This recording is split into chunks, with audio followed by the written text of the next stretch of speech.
Hello guys, welcome back to my channel. मैं निशा। आज मैं आप लोगों के लेके आई जो लोग भी सीटेट का एग्ज़ाम देने जा रहे हैं। और आप लोग जानते हैं तो जो लैंग्वेज आपने जिन लोगों ने इंग्लिश लैंग्वेज ली है तो उनके लिए मोस्ट इंपॉर्टेंट पेडागोजी के क्वेश्चंस लेके आए। इससे पहले मैंने 3 क्लासेस आपकी पेडागोजी की करा चुकी हैं। जिन लोगों ने वो क्लासेस नहीं देखी हैं तो उन क्लासेस को भी देख लें।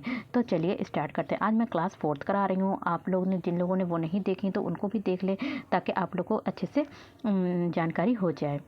तो क्वेश्चन नंबर हमारा है यहाँ पे 136 है। यहाँ पे कह रहे हैं कि आ लिसनिंग स्टिमुलस। तो कह रहे हैं कि जो लिसनिंग का मतलब आप लोग समझते हैं कि मतलब सुनना होता है। तो सुनने का जो होता है प्रोत्साहन या फिर उत्तेजना जो होती है बच्चे में, जो सुनना यानी सुनने का प्रोत्साहन या फिर उत्तेजना जो होती है वो क्या करती है। तो जब किसी चीज़ को हम सुनते हैं तो ये क्या करता है, तो ये जो होता है वो क्या करता है, presents and information gap activity. तो ये हमें प्रस्तुत करता है इंफॉर्मेशन गैप एक्टिविटी, सूचना अंतराल विधि जो होती है वो हमें जो होती है प्रेजेंट करती है, सच एज गिविंग डायरेक्शन। जब क्या करते हैं हम चीज़ों को, जैसे कि आप जो हम पढ़ा रहे हैं आपको और आप क्या कर रहे हैं उसको सुन रहे हैं, तो आपको क्या मिल रहा है, तो आपको हम क्या दे रहे हैं, एक तो आपको इन्फॉर्मेशन मिल रही है और दूसरी आपको कोई भी मतलब गिविंग डायरेक्शन, आपको डायरेक्शंस भी मिल रहा है।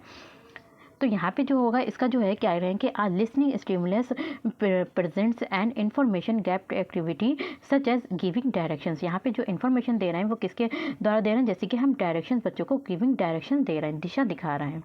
नेक्स्ट हमारा क्वेश्चन है, क्वेश्चन नंबर है हमारा 137। The interactional routine during speaking assessment includes. कह रहे हैं कि द इंटरएक्शनल रूटीन, कह रहे हैं कि जो परस्पर अंतःक्रिया है, दिनचर्या परस्पर अंतःक्रिया ड्यूरिंग स्पीकिंग, यानी कि बोलने के दौरान जो अंतःक्रिया होती है स्पीकिंग ड्यूरिंग स्पीकिंग असेसमेंट, यानी कि बोलने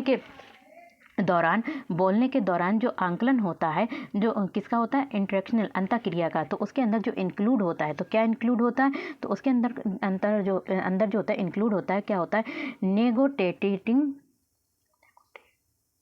क्या होता है, negotiating meaning taking turns and allowing others to take turns.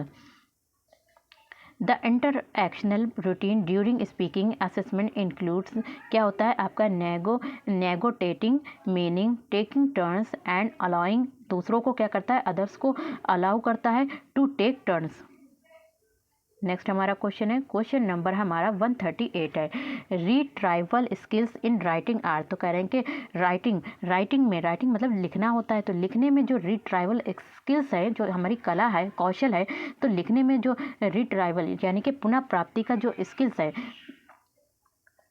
यहाँ पे कह रहे हैं कि रीट्राइवल स्किल्स, कौन सी स्किल्स, यहाँ पे पुनः प्राप्ति का जो कौशल है, राइटिंग में लिखने में जो पुनः प्राप्ति का जो कौशल है तो वो क्या है, तो लिखने में पुनः प्राप्ति का जो कौशल है तो वो क्या करता है, डायग्रामिंग एंड समराइजिंग। ये क्या करता है, डायग्रामिंग करता है और समराइजिंग, मतलब रीट्राइवल पुनः प्राप्ति स्किल्स इन राइटिंग आर, तो क्या करता है आपका डायग्रामिंग एंड समराइजिंग, जिसे बोलते हैं, डायग्रामिंग को बोलते हैं आपका संक्षेपण और बोलते हैं समराइजिंग मतलब सार। नेक्स्ट हमारा क्वेश्चन है, क्वेश्चन नंबर 139 है। कौन सा है, 139 है। यहाँ पे कह रहे हैं कि awareness raising grammar games encourage student to. तो यहाँ पे कह रहे हैं कि ग्रामर्स गेम, जो ग्रामर्स में गेम होते हैं, ग्रामर्स के गेम जो होते हैं वो बच्चों को इनकरेज करते हैं, यानी कि प्रोत्साहित करते हैं स्टूडेंट को क्या बढ़ाने में, अपने ज्ञान को बढ़ाने में। तो कैसा ज्ञान को बढ़ाने में, कह रहे हैं कि जो बच्चे को ग्रामर के गेम खेलते हैं बच्चे, तो उससे क्या होते हैं, वो प्रोत्साहित होते हैं, इससे उनकी क्या होती है, जानकारी बढ़ती है। तो कैसी जानकारी बढ़ती है, तो कह रहे हैं कि यहाँ पे बच्चों को क्या कर दिया जाता है, जब हम गेम खिलाते हैं बच्चों को तो ये क्या करते हैं, engage and feel about human relationship. तो क्या करते हैं, बच्चों को इंगेज कर दिया जाता है और फील, जब वो ग्रामर गेम्स के लिए इनकरेज यानी कि ग्रामर गेम के लिए बच्चों को क्या किया जाता है, प्रोत्साहित किया जाता है। तो इससे क्या होता है, engage and feel about human relationship. तो उन्हें ह्यूमन रिलेशनशिप के बारे में क्या होता है, फील होता है, महसूस होता है। And while the teacher control the structure, जब टीचर जो होता है स्ट्रक्चर को क्या करता है, कंट्रोल करता है। नेक्स्ट हमारा क्वेश्चन है, क्वेश्चन नंबर है यहाँ पे लैंग्वेज 140। तो लैंग्वेज एक्विजिशन कौन सा है, भाषा अर्जन। ये देखिए, एक होता है हमारा लैंग्वेज लर्निंग होता है और दूसरा हमारा क्या होता है, लैंग्वेज एक्विजिशन होता है। अब बात करते हैं यहाँ पे लैंग्वेज एक्विजिशन। देखिए, जब भी आपने अपने घर से जब आपका जन्म हुआ, आप बड़े हुए, फिर उससे बड़े हुए, फिर स्कूल गए, तो जो भी आपको बातचीत करना आई तो ये आपसे कहाँ से आई, तो ना तो आपने स्कूल जाकर सीखा था, स्कूल जाने से पहले जो आपने लैंग्वेज सीखी थी थी वो कैसे सीखी थी, वो आपने अर्जित की थी क्योंकि आपने अपने माता पिता को बातों को क्या कहते हैं अनुकरण करके सीखी थी, या फिर जो भी आपके फ्रेंड्स हैं, जो भी आपके साथ में खेलते थे बच्चे हैं, तो उन सभी को चीज़ों को क्या किया था, उनको अनुकरण करके जो भी लैंग्वेज सीखी है तो उसे क्या कहलाया जाएगा, उसे लैंग्वेज एक्विजिशन कहलाएगा। क्या कहलाएगा, लैंग्वेज एक्विजिशन कहलाएगा। तो यहाँ पे कह रहे हैं कि जो लैंग्वेज एक्विजिशन है वो क्या है, तो भाषा अर्जन क्या है, तो लैंग्वेज एक्विजिशन जो है वो हमारा क्या है, is a technique intended to simulate the environment.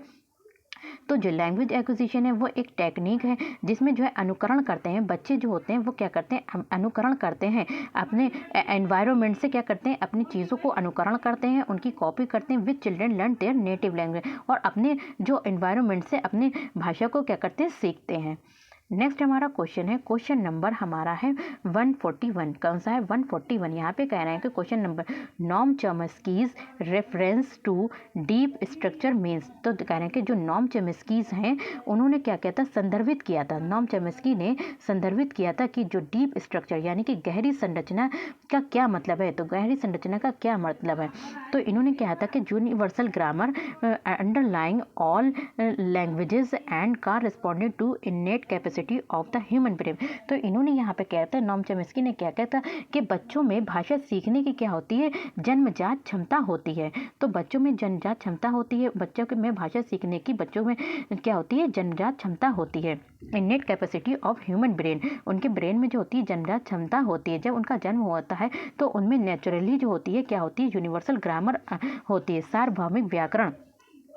जो सार्वभौमिक व्याकरण अंडरलाइंग है वो क्या होती है, ऑल लैंग्वेजेस सभी भाषा और कारस्पॉन्डिंग यानी पत्राचार को सीखने की क्या होती है, कैपेसिटी जन्मजात बच्चों में क्षमता होती है। नेक्स्ट हमारा क्वेश्चन है, क्वेश्चन नंबर है हमारा 142 है। कौन सा है, 142 है। The bottom up model of curriculum is one where. तो कहने के बॉटम अप मॉडल कौन सा होता है, बॉटम अप मॉडल यानी नीचे से ऊपर का मॉडल होता है। क्या कहलाता है, हमारा नीचे से ऊपर का मॉडल कहलाता है। जैसे कि बच्चे को हम क्या पढ़ाएंगे, सबसे पहले नाउन पढ़ाएंगे, फिर प्रोनाउन, फिर adjective noun, pronoun, verb, adverb. तो हम क्या पढ़ाएंगे, बॉटम अप मॉडल, ना कि बॉटम अप मॉडल। हम नीचे से कहाँ जा रहे हैं, ऊपर की ओर जा रहे हैं, ना कि ऊपर से नीचे की ओर आ रहे हैं। तो यहाँ पे कह रहे हैं कि जो बॉटम अप मॉडल है ऑफ कैरिकुलम, तो पाठ्यक्रम का जो कह रहे हैं कि बॉटम अप मॉडल है वहाँ पर वन वेयर उसमें से कौन सा है। तो यहाँ पे क्या कह रहे हैं, जो बॉटम अप मॉडल है उसमें क्या होता है, तो उसमें जो होता है हमारा जो क्या है, द करिकुलम दैट अलाउज। तो वो करिकुलम होता है जो ऐसा पाठ्यक्रम जो बच्चों को स्वतंत्रता देता है। The curriculum that allows freedom for student. तो स्टूडेंट को क्या देता है, फ्रीडम, स्वतंत्रता देता है। मोबिलिटी, किसकी मोबिलिटी, गतिशीलता की। With increase choice of curricular, तो क्या करते हैं, विद इंक्रीज, तो अपनी जो होती है चॉइस के अनुसार क्या करते हैं, अपने इंक्रीज कर सकते हैं, बढ़ोतरी कर सकते हैं करिकुलर एक्टिविटी में, अपनी जो भी उनकी करिकुलर एक्टिविटी होती हैं, पाठ्यक्रम की जो भी एक्टिविटी होती हैं। एंड इनकरेज, प्रोत्साहित करते हैं लर्निंग बाय डूइंग। तो इसमें क्या करते हैं, बॉटम अप मॉडल में बच्चों को क्या करते हैं, लर्निंग बाय डूइंग करने के लिए हम प्रोत्साहित कर सकते हैं। इसमें बच्चे जो होते हैं करके सीखते हैं। तो इसके लिए हम क्या करते हैं, बच्चों को प्रोत्साहित करते हैं, किसमें, बॉटम अप मॉडल में। नेक्स्ट हमारा क्वेश्चन है, क्वेश्चन नंबर है 143। क्या है, 143 है। तो कह रहे हैं कि the humanistic approach is specifically tune to the.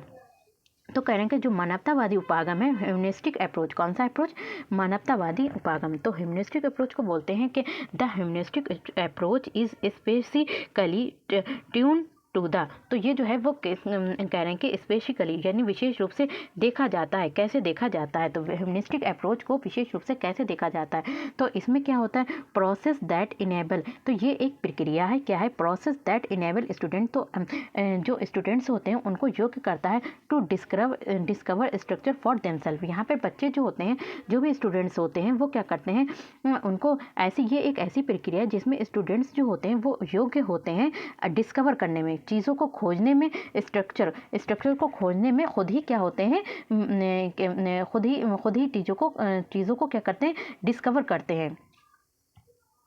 Next हमारा क्वेश्चन है, क्वेश्चन नंबर है हमारा 144 है।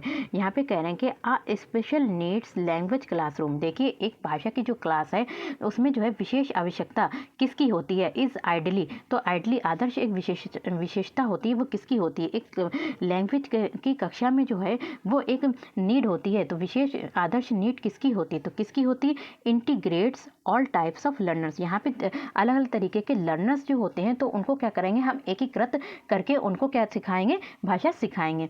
तो integrates all types of learners को हम सभी लर्नर जो अधिगम करता है उनको क्या करेंगे, एकीकृत करके सिखाएंगे। नेक्स्ट हमारा क्वेश्चन है, क्वेश्चन नंबर 145 है। कौन सा है, 145। यहाँ पे कह रहे हैं one of the challenges of, इसमें से कौन सा जो है चुनौती है, one of the challenges of behaviours management.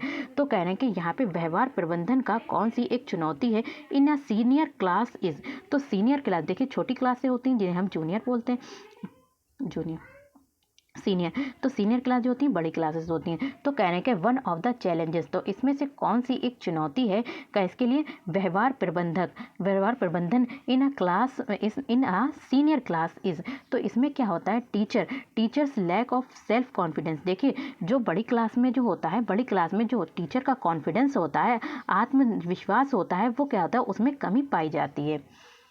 Next हमारा क्वेश्चन है, क्वेश्चन नंबर हमारा 146 है। कौन सा है, 146 है। यहाँ पे कह रहे हैं कि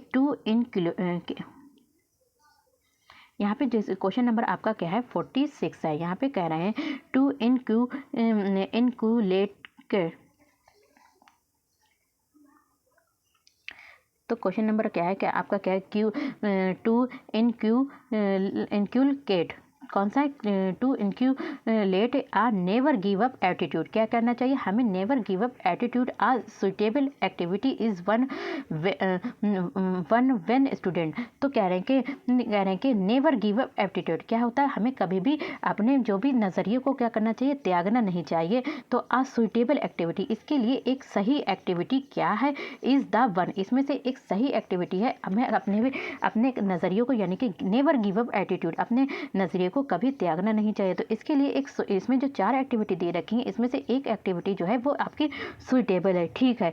तो one is the one when student, तो वो कब होती है, तो कब, व्हेन स्टूडेंट्स में कब होती है, तो ये स्टूडेंट्स में कब होती है, तो मेड। तो ये हमारी क्या होती है, made modifications to their papers plans and. तो हमें क्या करना चाहिए, मेड मॉडिफिकेशंस हमें बनाने चाहिए, मॉडिफिकेशन संशोधन करना चाहिए अपने एग्ज़ाम के पेपर में, पेपर्स जो भी देयर पेपर प्लान्स, जो भी हम पेपर प्लान्स करते हैं उसमें क्या करना चाहिए, संशोधन करना चाहिए। एंड टेस्टेड देम अगेन, और उन्हें बार बार परीक्षण करना चाहिए। Experimented with the best way, और अच्छे तरीके से उनका एक्सपेरिमेंट करना चाहिए with way to get them to go to distance and share their finding. Next हमारा क्वेश्चन है, क्वेश्चन नंबर हमारा 47 है। कौन सा है हमारा क्वेश्चन नंबर, कौन सा है, 47 है। यहाँ पे कह रहे हैं कि एक्सेसिंग रीडिंग एट क्लास 7 कौन सी है, यहाँ पे कह रहे हैं कि पढ़ने का जो आंकलन करना, आंकलन मतलब उनका जो होता है असेसमेंट करते हैं। तो एक्सेसिंग रीडिंग एट, रीडिंग का मतलब होता है पढ़ना, एक्सेसिंग मतलब होता है पढ़ने का आंकलन, class 7 can be done most effectively through a. तो हम किसे, जैसे कि हम क्या कर सकते हैं, जो बच्चे रीडिंग कर रहे हैं उनका हम क्या कर सकते हैं, उनका असेसमेंट कर सकते हैं। तो क्लास 7 के जो बच्चे रीडिंग कर रहे हैं उनका हम क्या कर सकते हैं, असेसमेंट यानी कि उनका आंकलन कर सकते हैं। तो कैसे, कौन सा, इसमें से कौन सी ऐसी एक्टिविटी है जिसके द्वारा जो है हम उनका आंकलन अच्छे से कर सकते हैं। तो can be done most effectively, इसमें से कौन जो है बहुत ही ज़्यादा प्रभावशाली होगा, किसके द्वारा बहुत ही ज़्यादा प्रभावशाली तरीके से हम बच्चों की रीडिंग का असेसमेंट कर सकते हैं। तो किसके द्वारा कर सकते हैं, तो writing a 50 words book text review as a small project. हम बच्चों को क्या दे सकते हैं कि राइटिंग लिखो, 50 वर्ड्स लिखो, बुक से लिखो या फिर कहीं पर भी टेक्स्ट लिखा हो तो उससे, तो रिव्यू एज अ, उनको हम रिव्यू कर सकते हैं एज अ स्मॉल प्रोजेक्ट के लिए हम दे सकते हैं। तो इससे क्या कर सकते हैं, उनकी जो रीडिंग का है, रीडिंग, तो उनकी रीडिंग का क्या कर सकते हैं, आंकलन कर सकते हैं अच्छे तरीके से। नेक्स्ट हमारा क्वेश्चन है, क्वेश्चन नंबर हमारा 148 है।